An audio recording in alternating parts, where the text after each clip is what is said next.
ஒருத்தன் குடிக்க சொல்லி நான் குடிக்க மாட்டேன். எனக்கா தோணுச்சுன்னா நானே குடிப்பேன்.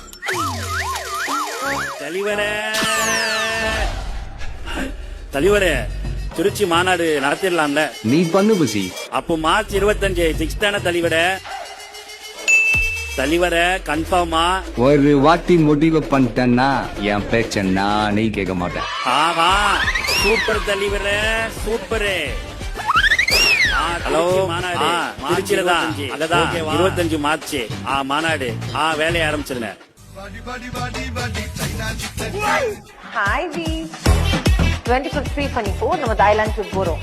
ஃப்ரீதாமா கண்டிப்பா போலாம். மத்ததெல்லாம் நீயே பிளான் பண்ணிடு. பாய். சொல்லுங்க மாமா குட்டி. டேய் புசி, மார்ச் 25 தாய்லாந்து போனோம். ட்ரிப்புக்கு எல்லாம் பிளான் பண்ணிடு. ஒரு வாட்டி முடிவு பண்ணிட்டேன்னா என் பேச்ச நானே கேட்பேன். யோ புசி, லூசாயா நீ? டிவி உடைச்சியா போட? போயாயோ, உன்னைதான் அடிக்க முடியல, அதான் டிவியை உடைச்சேன். நீயாச்சு மாநாடாச்சு.